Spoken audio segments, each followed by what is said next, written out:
Bismillahirrahmanirrahim. Assalamualaikum warahmatullahi wabarakatuh. Alhamdulillahi rabbil alamin.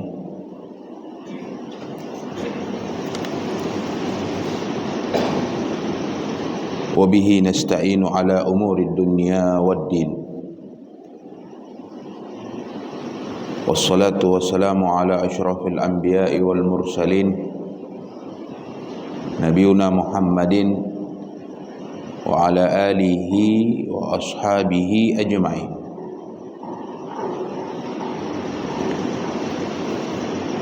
Allahumma allimna ma yanfa'una wanfa'na bima 'allamtana wa nas'aluka ilman nafi'a wa rizqan wasi'a wa amalan salihan mutaqabbala.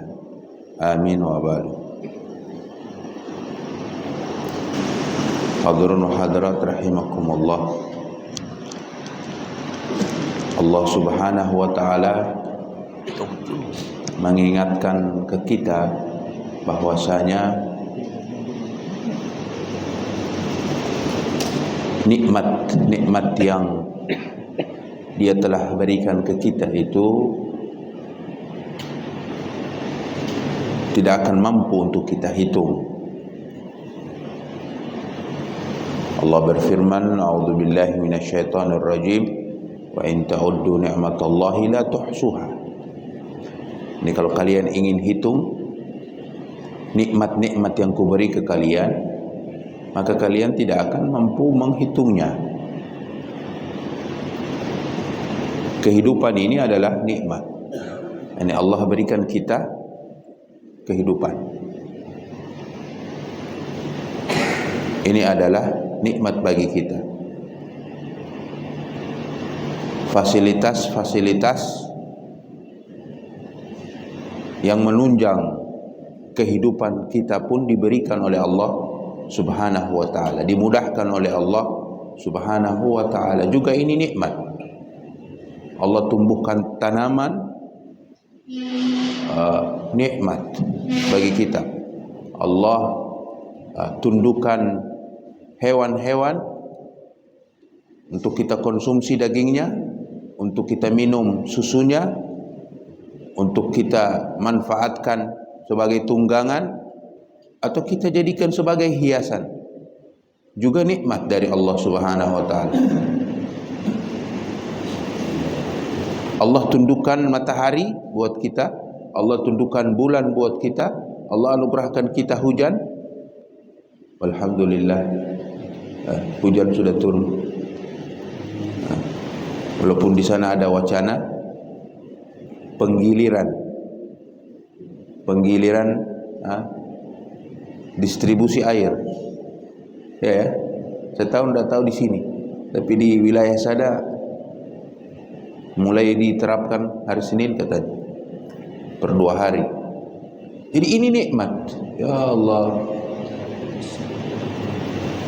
Dalam kaidah bahasa Allah mengatakan, dalam kaidah bahasa dibilang wabil adad tatamayyazul asya. Dengan adanya yang kontradiksi, terjadinya sebuah kontradiksi, maka sesuatu itu akan jelas. Kapan kita tahu air itu nikmat? Ya jamaah, kapan kira-kira kita baru menyadari bahwa air itu nikmat? Saat kita berada dalam keadaan kering, panas, kita sadar air itu nikmat. Dan kapan kita akan menyadari panas itu nikmat? Saat kita dihadapkan dengan banjir. Wabil adad tatamayyazul asya. Dengan adanya yang kontradiksi, maka segala sesuatu itu akan nyata. Kapan kita akan tahu kesehatan itu nikmat? Saat kita sakit. Iya kan? Jadi Allah ciptakan beragam, berpasang-pasangan. Ada perempuan, ada laki-laki, ada malam, ada siang, ada sehat, ada sakit. Allah ingin didik kita. Allah ingin didik kita. Dia tahan ini air untuk turun agar kita bersyukur. Karena kita itu diberi air tidak pernah bersyukur. Kita tidak pernah bersyukur. Dia berikan kita kesehatan, kita tidak pernah bersyukur. Jadi ditimpakan kita sakit agar kau tahu bahwa itu nikmat. Hidup itu nikmat, kesehatan itu nikmat. Jadi begitu banyak nikmat. Ini kapan kita ini mau sadar bahwa kita ini diberikan nikmat oleh Allah? Manusia ini tabiatnya terlalu angkuh. Ya ayyuhal insan, ma gharraka bi rabbikal karim. Apa yang membuat kalian itu angkuh terhadap Tuhanmu yang maha dermawan? Semua dia kasih. Dia kasih kita udara. Coba bayangkan jemaah yang berbahagia, jika seandainya kita lahir, kemudian umur kita, batas umur kita sampai 60-an tahun. Dari lahir sampai 60 tahun, kita harus menggunakan tabung untuk bernapas. Berapa biaya yang harus kita siapkan? 3 miliar. Untuk sampai ke umur 60 tahun. 3 miliar. Itu harus kita siapkan. Kalau tidak ada kesiapan itu ya dikorting. Tidak kita sadari, Allah kasih kita udara. Dan Allah Subhanahu wa taala jika memberi no limit. Ini hebatnya Allah. Tidak ada batas. Tidak ada batas. Wallahu yarzuqu man yasha bighairi hisab, dan Allah itu memberikan rizki kepada siapapun yang Dia kehendaki tanpa batas. Allah tidak perhitungan. Orang yang saleh, taleh, orang yang taat, bermaksiat, orang yang mukmin ataupun kafir, tetap Dia berikan nikmat. Sehingga kita tahu, kita tidak pernah melihat ada orang kafir ditahan kepada mereka udara, atau tidak diberikan kepada mereka kehangatan matahari. Tetap Allah kasih. Karena Allah itu kalau memberi tidak perhitungan. Jadi inilah sebuah nikmat kehidupan yang Allah berikan ke kita untuk kita sadari dan kita bersyukur kepada Allah Subhanahu wa taala. Kemudian jemaah yang berbahagia, ada nikmat lain yang patut untuk lebih kita syukuri daripada sekedar mensyukuri nikmat kehidupan, yaitu nikmat petunjuk, hidayah. Dan yang kita maksud di sini adalah Nabi Muhammad. Beliau ini nikmat.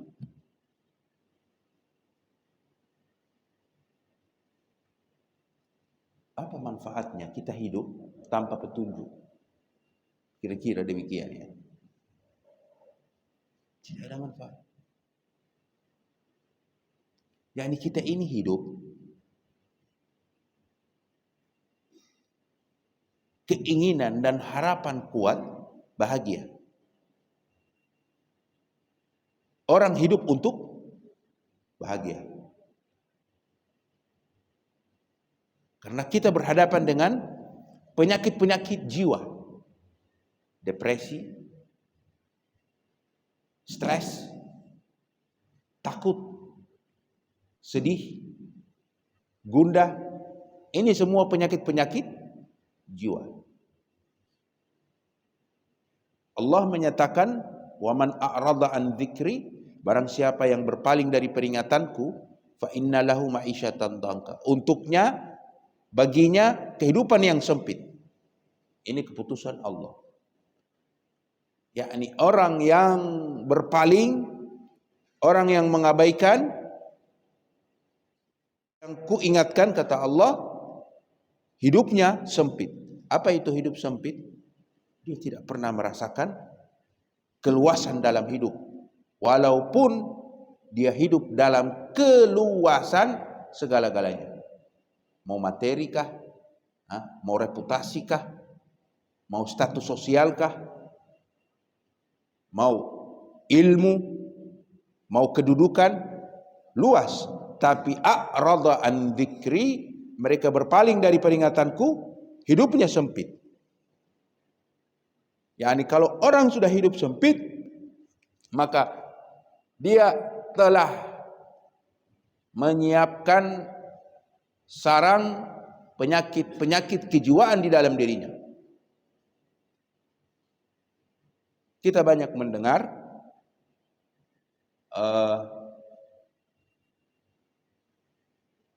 orang super kaya, hartanya luar biasa, tapi akhirnya apa? Bunuh diri. Kita dengar. Kita juga diperlihatkan orang yang wow, mungkin semut sendiri kena, saking tenarnya ini orang, saking hebatnya, saking populernya, akhirnya bunuh diri.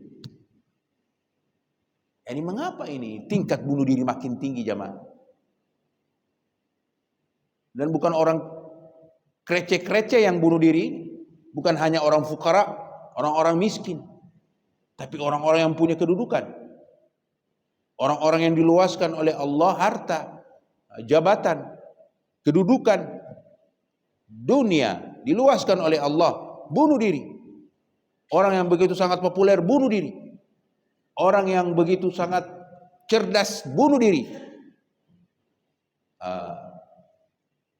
Waman a'rada an dzikri, barang siapa yang berpaling dari peringatanku, fa inna lahu, maka baginya ma'isyatan dangka, hidup yang sempit.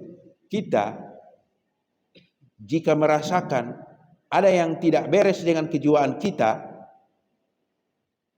fahami, saya tidak betul dengan Allah. Itu saja. Berarti ada yang tidak betul yang saya lakukan dengan Allah. Ada pengabaian-pengabaian hak Allah. Jangan cari di tempat yang lain. Karena hati ini dia akan tentram saat tersambung dengan Allah. Alladzina amanu wa tatma'innu qulubuhum bi dzikrillah. Orang-orang yang beriman itu hati mereka akan tentram. Nah, ini yang kita mau. Kita ingin kita tentram. Kita ingin kita damai. Kita ingin tidak ada tekanan. Kondisi apa yang kita lihat kita tetap stabil karena kita tersambung dengan Allah. Jadi orang-orang yang beriman, maka hati-hati mereka akan tentram. Bidzikrillah, saat mengingat Allah. Ala bidzikrillah, ingatlah hanya dengan mengingat Allah. Sudah ini Allah putuskan. Tatmainnul qulub, hati-hati itu akan tentram. Jadi nikmat yang kedua tidak kalah besarnya, yaitu nikmat petunjuk, nikmat hidayah.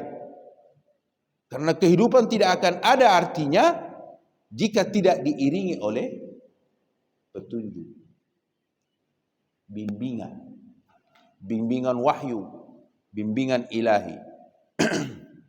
Dan yang kita maksud dari petunjuk di sini adalah Nabi Muhammad. Mengapa Nabi Muhammad? Ya, kita sedang berada di musim kelahirannya ini ya. Masih Rabiul Awal ini kan? Ya. Allah ingin agar kita sadar itu. kita menyadari dan kita memposisikan dia seperti yang telah diposisikan Allah. Ya ayuhan nabi, inna arsalnaka syahidan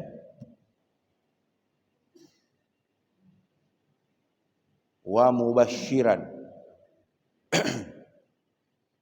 wa da'iyan ilallahi.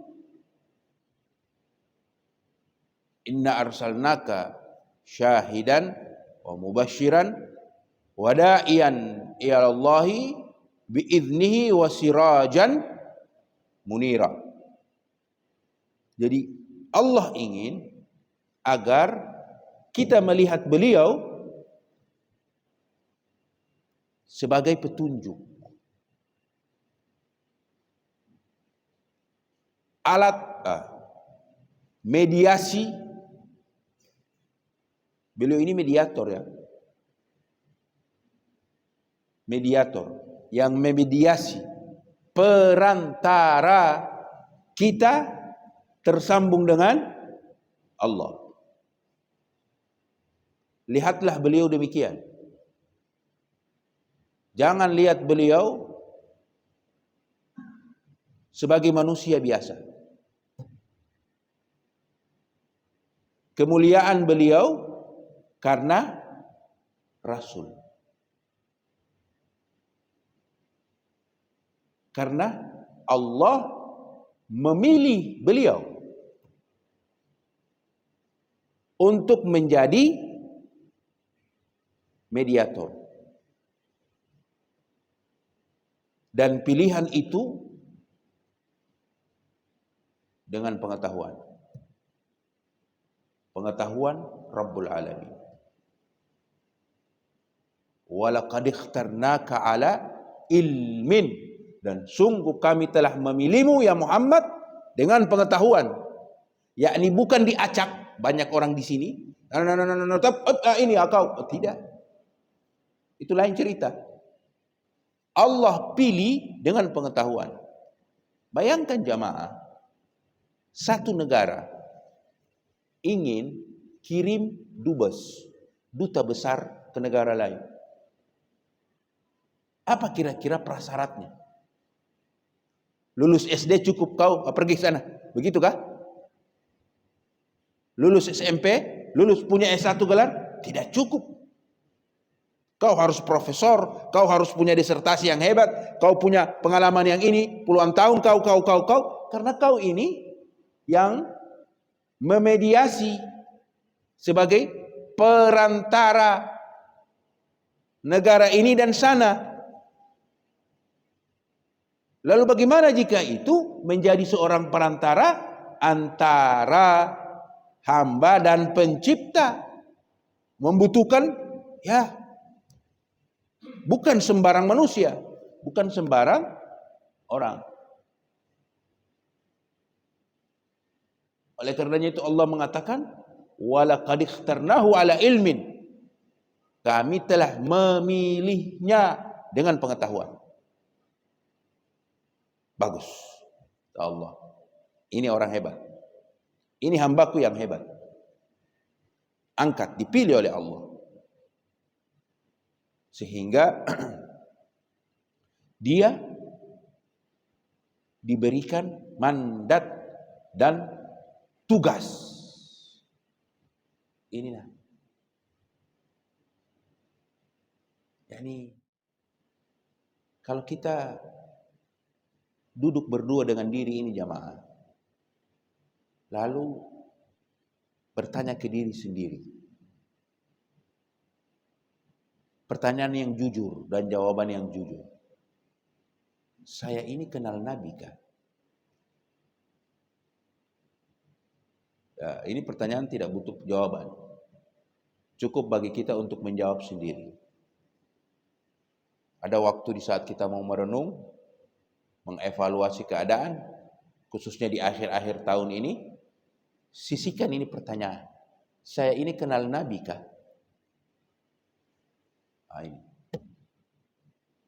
Orang bijak bilang tak kenal maka tak sayang. Yani, mana mungkin rasa sayang itu akan lahir kalau kita tidak tahu dia. Kita bisa saja acting, bilang bahwa ini saya cinta, oh ini saya sayang, bisa. Karena mengaku-ngaku itu mudah.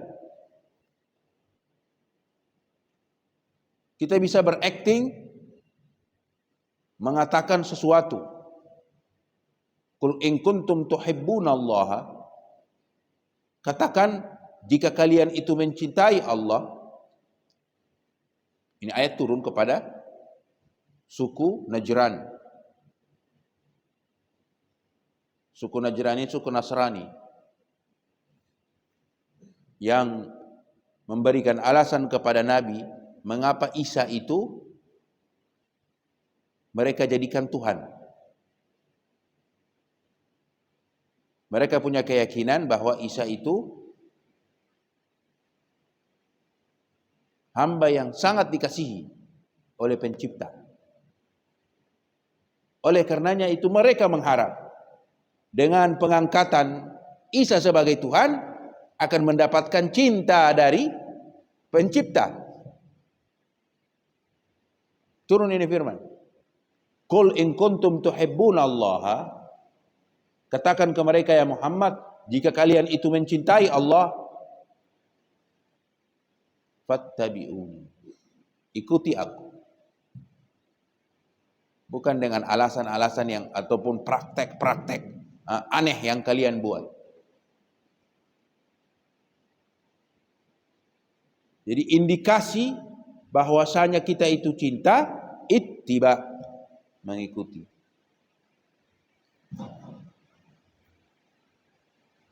Jadi hal yang sangat mendasar jamaah, apakah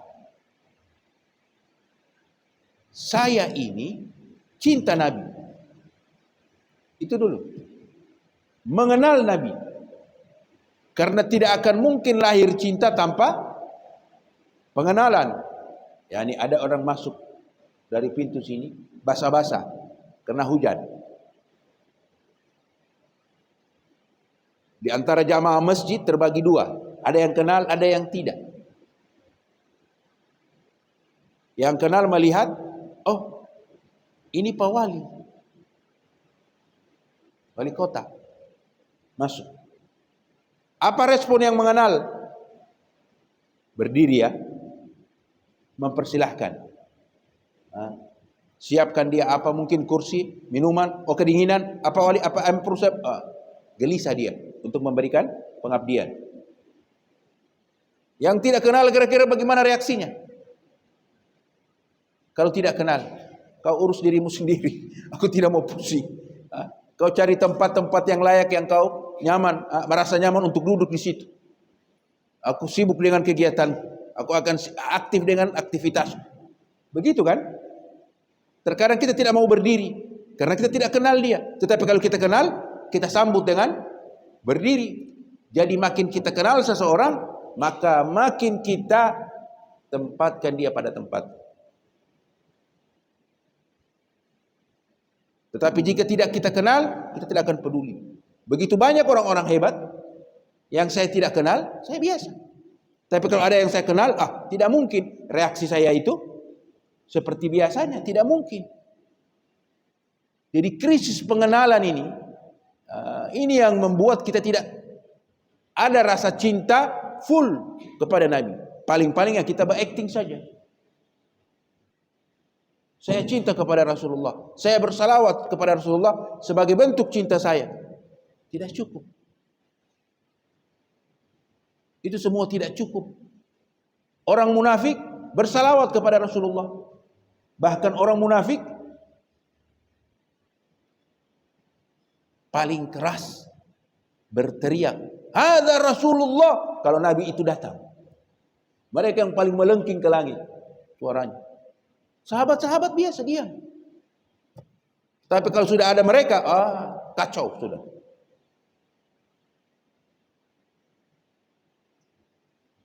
Jamaah yang berbahagia. Nikmat kedua, nikmat petunjuk. Dan nikmat kedua, nikmat terbesar daripada nikmat kehidupan. Karena dengan nikmat petunjuk ini akan melahirkan ketentraman jiwa, kedamaian. Dari nikmat petunjuk ini, hamba akan tersambung dengan Allah Subhanahu wa taala. Hamba benar-benar akan melakukan kepatuhan yang benar, dan di akhir hayatnya hamba itu akan diridai oleh Allah. Oleh karenanya itu, nikmat yang kedua ini terwakilkan dari sosok seorang hamba, seorang rasul yang dipilih dengan pengetahuannya Allah Subhanahu wa taala. Dia adalah Nabiuna Muhammad sallallahu alaihi wasallam. Kita harus tahu beliau. Beliau ini bukan orang main-main.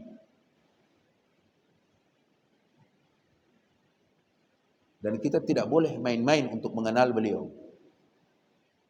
Kita harus kerahkan semua kekuatan kita untuk kenal beliau.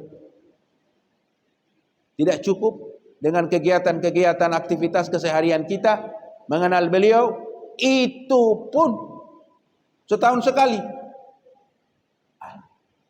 Hanya di perayaan. Perayaan kelahiran. Cukup. Tidak. Momen hijrah, momen dakwah, momen Isra Mi'raj, hanya begini penggalan. Lalu akan kenal dia? Mustahil. Ini orang besar jamaah yang berbahagia yang kita kenal.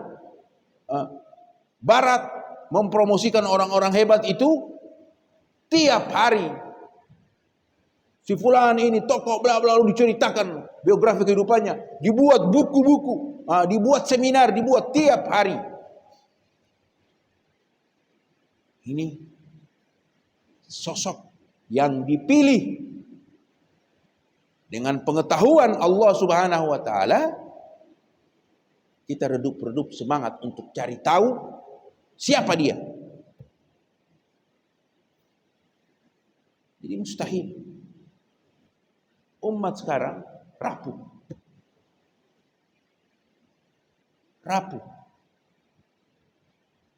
Menjalin hubungan dengan nabinya. Semua hanya sebatas seremonial.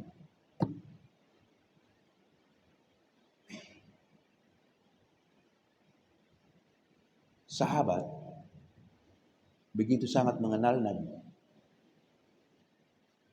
Mereka tahu Nabi. Bukan tahu dibuat-buat. Tidak. Makanya kita ini kalau mempelajari hayatus sahabat, kehidupan para sahabat, semua mencerminkan kecintaan full kepada Nabi. Aduh, cinta mereka luar biasa. Cinta mereka, nyawa dikasih untuk Nabi. Yani pernah terjadi di perang Uhud. Di perang Uhud, saat itu dalam episode kedua, episode pertama, ada 2 episode perang Uhud ini jamaah. Episode pertama dimenangkan oleh kaum muslimin. Episode kedua berbalik, kaum muslimin terdesak. Kita tidak katakan orang-orang kafir menang, tidak. Terdesak. Yang mestinya kemenangan sudah diraih, terlepas. Tertunda istilahnya. Nah, disitulah gencarnya orang-orang kafir mulai mendesak. Nabi terdesak. Dan Nabi sudah di hadapan pedang dan tombak. Talha bin Ubaidillah timbul di situ. Nampak di situ dia menjadikan dirinya tameng sama Nabi. Jadi semua tusukan mau tusukan panah, mau tusukan tombak, sayatan pedang, dia yang rasakan. Nabi hanya melihat, menggeleng. Subhanallah. Ada yang berani begini kah? Cinta. Karena pengenalan.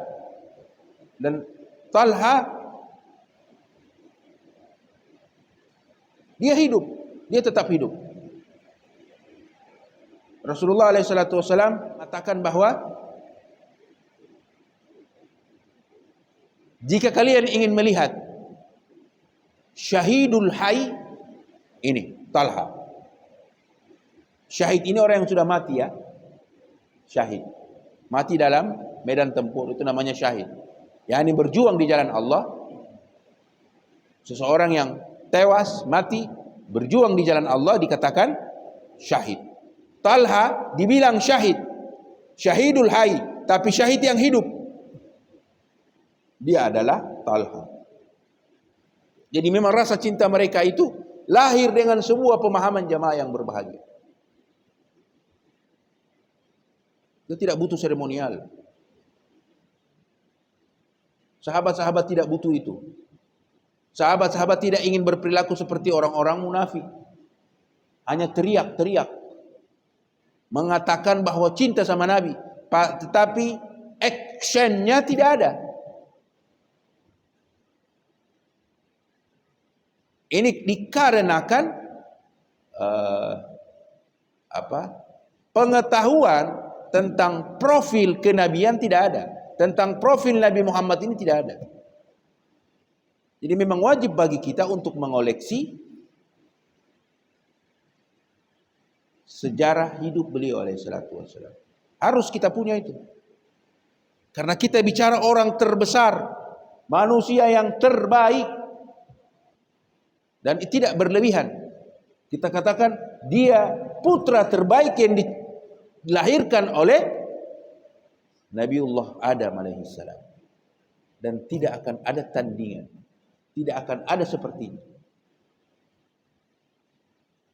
Makanya Allah pilih dengan pengetahuan. Baca jamaah yang berbahagia.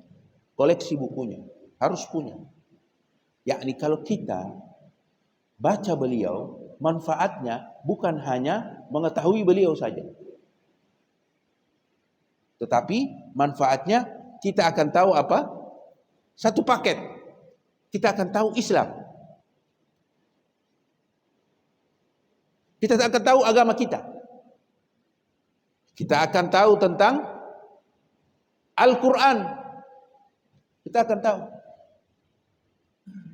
Kita baca profil Nabi, akan terbuka wawasan kita tentang ini itu Islam.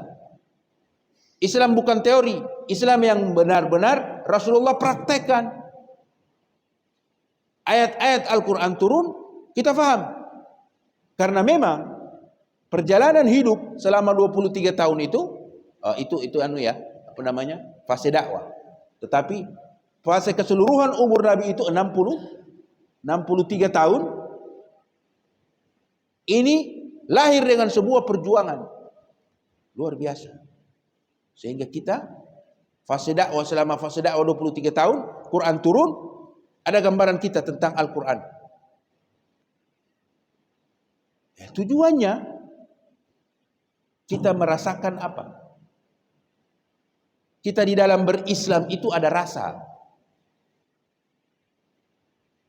Rasa.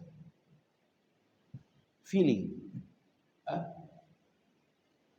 Karena kita berislam ini tidak ada rasanya. Kita membaca Al-Quran ada rasa.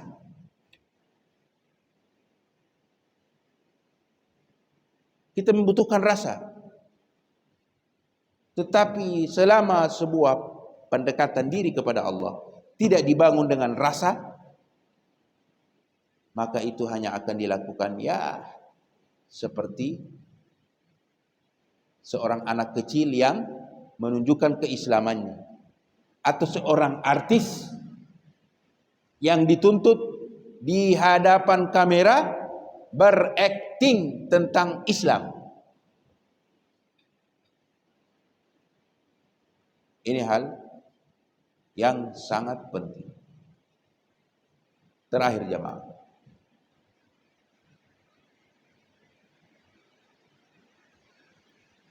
mengapa Allah menyuruh kita untuk bersalawat kepadanya? Innallaha wa malaikatahu yusalluna 'alan nabi. Allah dan malaikat itu telah bersalawat kepada Nabi. Allah, malaikat bersalawat.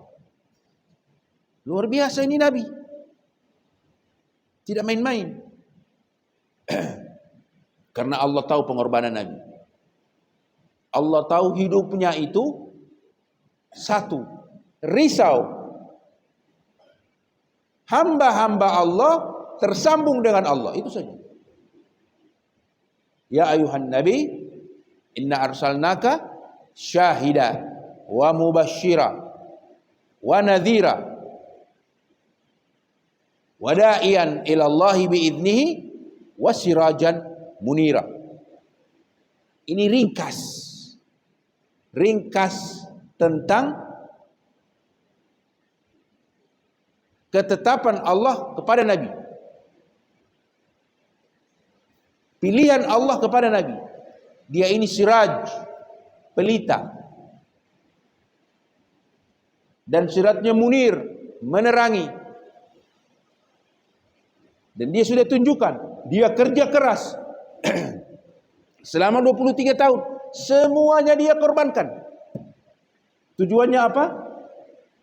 Agar orang-orang yang ada di sekitarnya mengenal pencipta, agar risalah ini kekal dan sampai di akhir zaman. Orang-orang mengenal Allah Subhanahu wa ta'ala, orang-orang tersambung dengan Allah Subhanahu wa ta'ala. Kemudian, innallaha wa malaikatahu yusalluna 'alan nabi. Sesungguhnya Allah dan malaikat itu bersalawat kepada Nabi. Ya ayyuhalladzina amanu, wahai orang-orang yang beriman, sallu alaihi, bersalawatlah kepadanya. Wasallimu taslima. Jemaah yang berbahagia, mengapa kita bersalawat kepada Nabi? Apa itu salawat?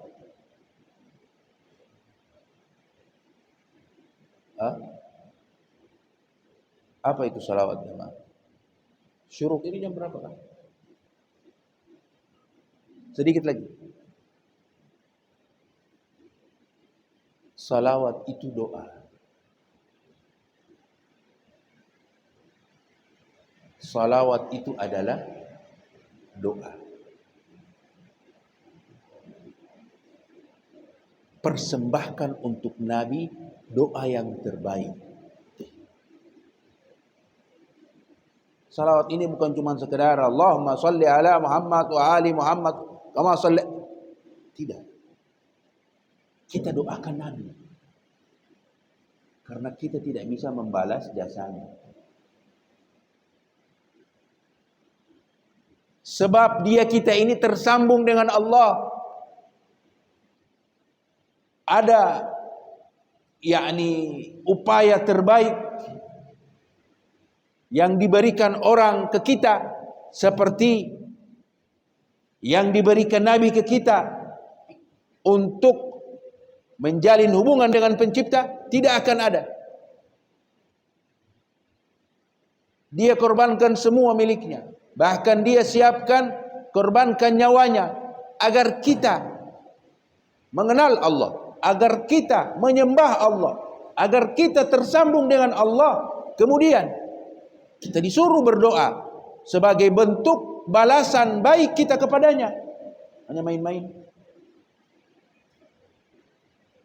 Kita disuruh untuk mendoakan orang tua.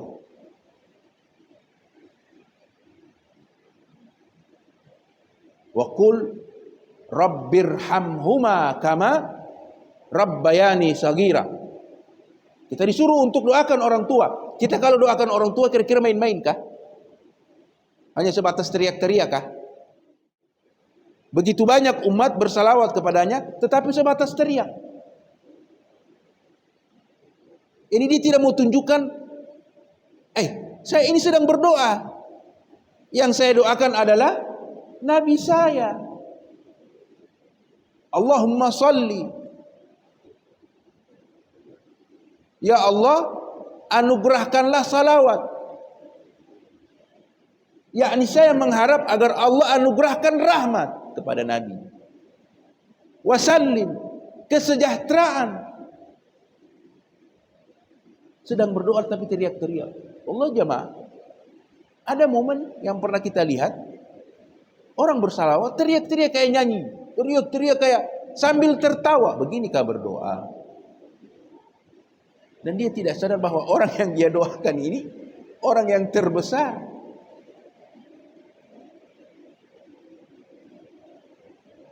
Jamaah, Allah menyuruh kita untuk bersalawat kepada Nabi. Banyaklah sebanyak-banyaknya. Makin banyak kita membaca salawat, makin tinggi kita kedudukan Allah apresiasi. Begitu sayangnya Allah kepada Nabi Muhammad. Makin banyak kita mendoakan dia kebaikan serta keselamatan, maka makin tinggi kedudukan kita akan diangkat oleh Allah. Karena bersalawat itu dikategorikan ibadah kepada Allah.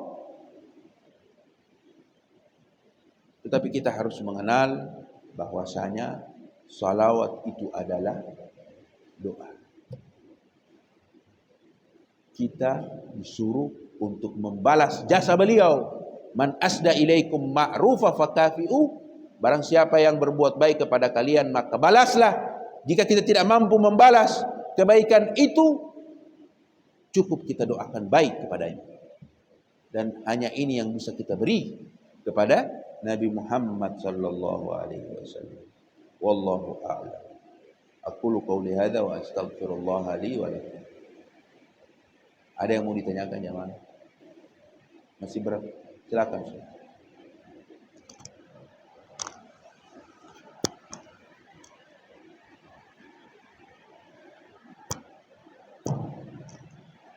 Bismillahirrahmanirrahim. Assalamualaikum warahmatullahi wabarakatuh.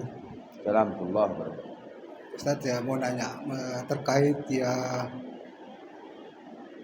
Al-Quran surat Al-Ahzab ayat 72 yang artinya sesungguhnya kami telah menawarkan amanah kepada langit, bumi dan gunung-gunung, tetapi semuanya enggan untuk memikul amanah itu dan mereka khawatir tidak akan melaksanakannya. Lalu dipikulah amanah itu oleh manusia. Sesungguhnya manusia sangat zalim lagi sangat bodoh. Pertanyaan Ustaz nih, kenapa di sini dikatakan manusia itu sangat bodoh dan zalim? Terima kasih. Assalamualaikum warahmatullahi wabarakatuh. Barakallah. Dia zalim dan dia bodoh dikarenakan dia tidak bisa menuntaskan amanah yang dia terima. Kullukum ra'in. Semua dari kalian itu pengembala. Wa kullukum ra'in wa kullukum mas'ulun an ra'iyati. Dan semua dari kalian itu akan diminta pertanggungjawabannya dari gembalaan-gembalaannya. Jadi kita ini punya beban tanggung jawab, amanah. Dan amanah itu akan diminta pertanggungjawaban. Nah, seseorang dikatakan zalim, menganiaya diri, dia mengabaikan ini tanggung jawabnya. Jahula, dia bodoh karena dia tidak tahu bahwa konsekuensinya itu besar. Karena amanah ini berat. Amanah ini berat. Sekarang ada orang datang ke kita, bos, kau kuberikan jabatan. Nah, kau jadi pimpinan partai. Contoh. Oke. dia terima. Kelihatannya mudah kan? Padahal syarat kriteria banyak. Kelihatannya mudah. Dia ambil ini, Abu Dzar minta jabatan. Apa kata Nabi? Innaha amanah. Tidak. Jabatan itu amanah wahai Abu Dzar. Wa innaha danama, dan jabatan itu penyesalan. Wa innaha yaumul qiyamah, dan jabatan itu di hari kiamat khizyun wa nadama, kehinaan dan penyesalan. Ini amanah. Jadi kita semua punya amanah. Kata Nabi SAW, begitu besarnya ini amanah, langit tidak berani. Langit mana lebih besar, lebih kuat? Manusia apa langit? Bumi tidak berani, gunung tidak berani nerima ini amanah. Manusia berani. Sesudah keberaniannya, dia tidak tuntas menunaikannya, sehingga dia telah menzalimi dirinya. Menzalimi di sini, dia telah menganiaya dirinya, menempatkan dirinya ke dalam neraka karena dia berbuat dosa. Inna syirka la zulmun azim. Syirik itu aniaya yang terbesar, karena dia hamba sudah memposisikan dirinya ke dalam neraka. Jadi kira-kira demikian Syekh, di antara pemahamannya wallahu alam, bahwa dia itu zalim karena tidak konsisten menjaga amanah, serta bodoh, tidak mengerti konsekuensi saat seorang hamba mengabaikan amanah itu sendiri. Wallahu a'lam. Ada lagi jemaah?